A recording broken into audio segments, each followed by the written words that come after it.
Anushree PG college Abhiya road Kaida Suriyav Bhadohi. आपको बताएं कि यह विद्यालय विगत कई वर्षों से शिक्षा के क्षेत्र में बेहतरीन योगदान दे रहा है।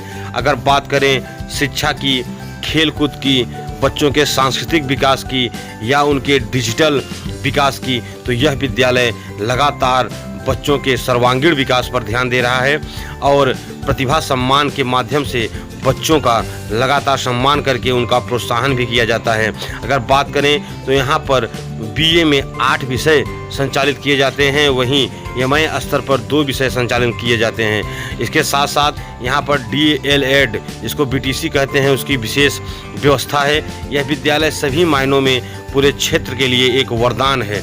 इस विद्यालय के जो डीएलएड प्रभारी और वरिष्ठ अध्यापक हैं धर्मेंद्र उपाध्याय जी ने हमारे चैनल से बात की और अपने विद्यालय की विशेषताओं को लेकर और यहाँ की अन्य चीज़ों को लेकर चर्चा की। देखिए डीएलएड प्रभारी ने विद्यालय, यहाँ के प्रबंधक, यहाँ के मैनेजमेंट आदि को लेकर क्या कहा। भारत क्रांति न्यूज की ये रिपोर्ट। नमस्कार, हम उपस्थित हैं अनुश्री पीजी कॉलेज जो कि अभिया रोड कैड़ा सुरियाव भदोही में स्थित है और यहाँ के जो डीएलएड प्रभारी और वरिष्ठ अध्यापक हैं धर्मेंद्र कुमार उपाध्याय जी, उनसे जोड़ते हैं आपको और यहाँ की विषय में कुछ चर्चा करते हैं। जी गुरु जी, अगर बात करें तो अनुश्री पीजी कॉलेज में इस समय कौन कौन से कोर्स संचालित हैं, कौन कौन सी विशेषताएं हैं यहाँ की, इस कॉलेज के बारे में सब कुछ बताइए। जी नमस्कार भाई साहब। जो हमारे यहाँ है, हम लोग 8 विषयों से बीए चलाते हैं। बीए में 8 विषयों की मान्यता है, जिसमें हिंदी, अंग्रेजी, मनोविज्ञान, गृह विज्ञान, समाजशास्त्र, प्राचीन इतिहास, राजनीति शास्त्र एवं संस्कृत है। इसके साथ साथ 2 विषयों में हमारे यहाँ पीजी की कक्षाएं भी संचालित होती हैं, एमए गृह विज्ञान और एमए समाजशास्त्र। इसके साथ साथ हमारे यहाँ जो है पिछले 2017 से ही डीएलएड बीटीसी की मान्यता मिली हुई है, जिसकी कक्षाएं संचालित होती हैं और लगभग 4-5 बैच निकल चुके हैं, जिसमें निकले हुए अनेक छात्र जो हैं विभिन्न राज्य परीक्षाओं में भी, जैसे बिहार हुआ, मध्य प्रदेश हुआ, वहाँ नौकरी कर रहे हैं। कुछ केंद्रीय भर्ती परीक्षाओं में भी सफल हुए हैं। और इसके साथ साथ हमारे महाविद्यालय की जो विशेषता है, हम लोग कक्षाओं के संचालन पर विशेष जोर देते हैं कि बच्चे आएँ और क्लास अटेंड करें और ज्ञान प्राप्त करें।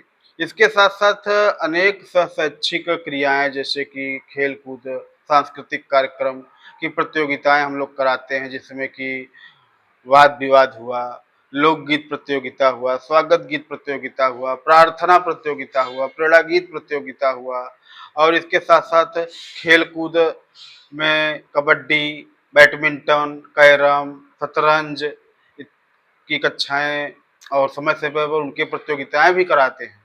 इसके साथ साथ हम लोग जो हैं, जब हमारा सेशन समाप्त होता है और प्रतिवर्ष जो है वार्षिकोत्सव या स्थापनोत्सव जब हम लोग बसंत पंचमी के अवसर पर मनाते हैं, क्योंकि महाविद्यालय की स्थापना बसंत पंचमी पर ही हुई थी, तो हम लोग उसी दिन सरस्वती पूजन भी करते हैं और जहाँ विभिन्न क्षेत्र के लोगों को आमंत्रित करते हैं, अभिभावक आते हैं, छात्र छात्राएं आते हैं, पूरा छात्र भी आमंत्रित होते हैं। और उसमें कोई विशिष्ट अतिथि जो कभी सेवा क्षेत्र से, कभी कोई जनप्रतिनिधि को बुलाते हैं और उनके हाथों से छात्र छात्राओं को मेडल और प्रशस्ति पत्र का वितरण कराते हैं, जिससे कि छात्र छात्राओं में भी आत्मसम्मान और गरिमा का बोध हो और वो जो है अपने जीवन को अग्रसर आगे की ओर ले जाएं और उनमें जो है एक बल मिले, संबल मिले। इसलिए हम लोग प्रयासरत रहते हैं। इसके साथ साथ हम लोग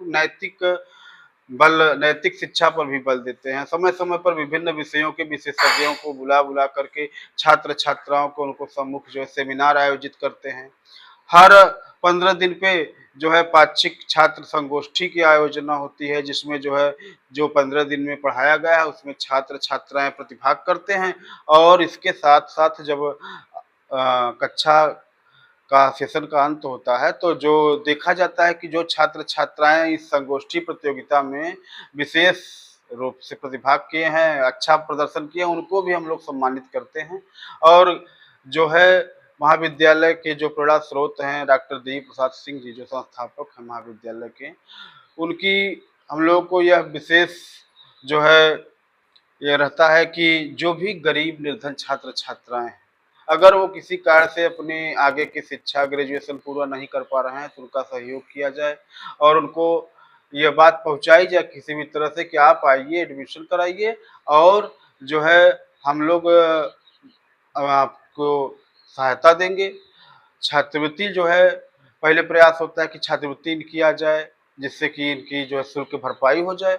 अगर नहीं भी आ पाती है किसी की छात्रवृत्ति तो उसका सहयोग किया जाता है और शुल्क जो है हम लोग ग्रेजुएशन में न्यूनतम रखे हैं। सभी महाविद्यालयों से न्यूनतम शुल्क लिया और तुलना में न्यूनतम शुल्क है कि छात्र छात्राएं, क्योंकि ये गाँव देश का एरिया है और यहाँ पर गरीब छात्र ही ज़्यादा आते हैं भाई, किसान परिवार से ताल्लुक़ रखने वाले। तो हम लोग ये कोशिश रहती है कि इनको जो है इनका आर्थिक रूप से ज़्यादा इनके ऊपर भार न पड़े और सिर्फ शुल्क में ही काम चल जाए। यही हम लोगों का प्रयास रहता है कि किसी भी तरह से क्षेत्र का कोई भी छात्र या छात्रा जो इंटर पास किया है और आगे की शिक्षा जारी रखना चाहता है, तो आर्थिक कारणों से वह जो है अपनी स्नातक पूरी करने से वंचित न रह जाए। हम आग्रह करते हैं कि जो भी छात्र छात्राएँ हैं वो आएँ और यहाँ हमारे यहाँ ग्रेजुएशन में एडमिशन लें और देखें कि हम लोग उनकी कितनी सहायता करते हैं। जी सर, आपने जितने भी इसकी विशेषताएँ थे, लक्षण थे और हुँ।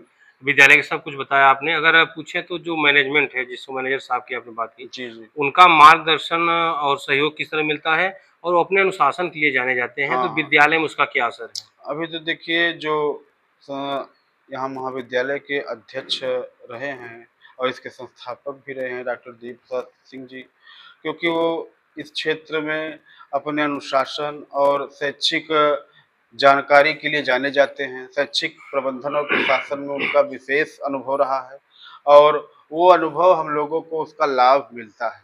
जो भी यहाँ से जो अध्यापक कहीं अन्य सेवाओं में चले गए हैं, जैसे पिछली बार जो हमारे डीएलएड प्रभारी थे, श्री अमित कुमार सिंह जी, उनका चयन हो गया बिहार में। तो वो बताते हैं कि वहाँ पे हम जा कर के जो भी नई-नई गतिविधियाँ संचालित होती हैं, जैसे कि ये सह-शैक्षिक कार्यक्रमों का संचालन, खेल-कूद इत्यादि, सांस्कृतिक कार्यक्रम, जन सहभागिता, वो महाविद्यालय में वो पहले से ही सीख चुके हैं।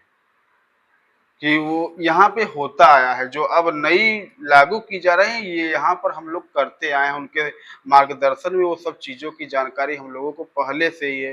दैनंदिनी, अध्यापक रजिस्टर, छात्र रजिस्टर जो है, इसके साथ-साथ जो है विभिन्न अभिलेखों का जो है रख-रखाव, हम लोग कितने भी पुराने जो अभिलेख हैं, छात्र पंजिका इत्यादि, उनको बहुत व्यवस्थित ढंग से कि किसी भी छात्र को जब भी जो टीसी लेने आता है 2 मिनट का समय लगता है, हम लोग तुरंत टीसी काट के दे देते हैं, तुरंत छात्र पंजिका से।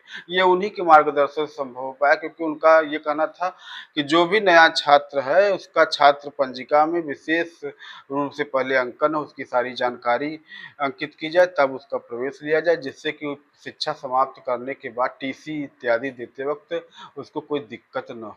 कब तक एडमिशन? ठीक है। अगर बात करें सर एडमिशन इस बार जो 2025-26 में हो रहे हैं, हाँ, हाँ। अभी कब तक जारी रहेंगे? क्या कहेंगे? देखिए, अभी तो जो समर्थ पोर्टल पे एडमिशन हो गया है, एनईपी जो नई शिक्षा नीति हुई, तो उसमें जो नए प्रवेश हो रहे हैं, उसमें है कि सभी नए प्रवेश लेने वाले छात्रों का जो है विद्यालय समर्थ पोर्टल पर उनको पंजीकृत करेगा। अभी पिछले दिनों तक डेट ये खत्म हो रही थी, तो हम लोगों ने विशेष रिक्वेस्ट किया सभी महाविद्यालयों ने जो भदोही जिले के हैं, तो उसको अभी जो है 26 जुलाई तक अग्रसारित कर दिया गया है। लेकिन अभी माँग है कि देखिए, हम लोग गाँव दूर-दराज के इलाकों से छात्र यहाँ आते हैं और उनका यह मानना है कि अगस्त तक एडमिशन होता रहता है और सत्य भी है कि एडमिशन पिछले साल अगस्त तक होता रहा है। लेकिन अभी जो है वह 26 से इसी जुलाई को जो है अंतिम तिथि बता रहे हैं कि जो समर्थ पोर्टल बंद हो जाएगा। लेकिन जहाँ तक संभव है कि विभिन्न महाविद्यालयों ने जो माँग की है कि इसको अगस्त माह में भी समर्थ पोर्टल को जारी रखा जाए, जिससे छात्र-छात्राएँ जो हैं यहाँ पे आ सके और लाभ ले सके। तो जहाँ तक संभावना है कि 15 अगस्त तक भी वह समर्थ पोर्टल अगर काम करता रहेगा तो एडमिशन होता